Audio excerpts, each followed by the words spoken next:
Hi guys, welcome back to my YouTube channel.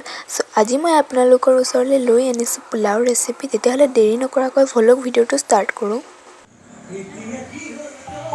প্ৰথমে মই পোলাও বনোৱা চাউল লৈ লৈছো। এয়া হৈছে পোলাও বনোৱা চাউল। আৰু লৈছো দুটা পিয়াজ কাটি লৈছো আৰু লৈছো দুটা জলকীয়া আৰু লৈছো আদা নহৰু পেষ্ট। এয়া লৈছো গৰম মছলা আৰু এয়া দুটা তেজপাত। আৰু এয়া হৈছে জিৰা গুৰি আৰু এটো হৈছে ঘি দিবলে আৰু এয়া হৈছে কাজু কিশমিশ।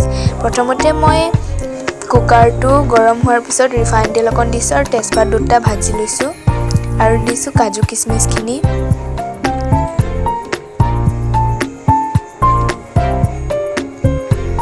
কাজু কিশমিশ খিনি অকন ৰঙা হোৱালৈকে ভাজিব। আৰু গাইস জানিছেনে নাই এয়া কুক কোনে কৰি আছে? মই কৰি আছো। আৰু দিব পিয়াজ আৰু জলকীয়া খিনি।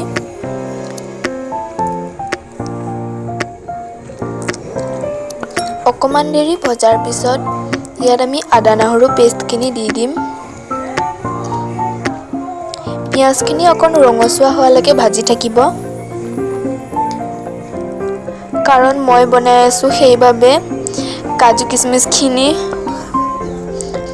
বেছি ভাজি দিলো। এতিয়া দিব জিৰা আৰু আমাৰ মছলা খিনি আৰু দিছো আদা নহৰু পেষ্ট।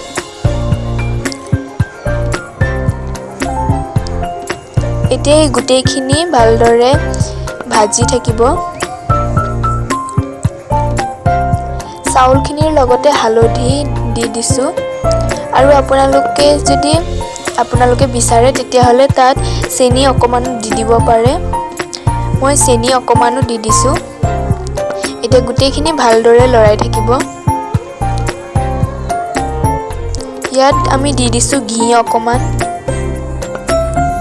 এয়া চাওক এটা সিটি মাৰিলে পোলাও ৰেডি হৈ যায়। এয়া আমাৰ পোলাও ৰেডি হৈ গল গাইস।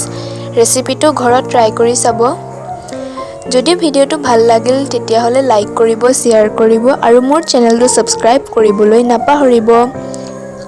আৰু গাইস এয়া মই নিজে বনাইছো।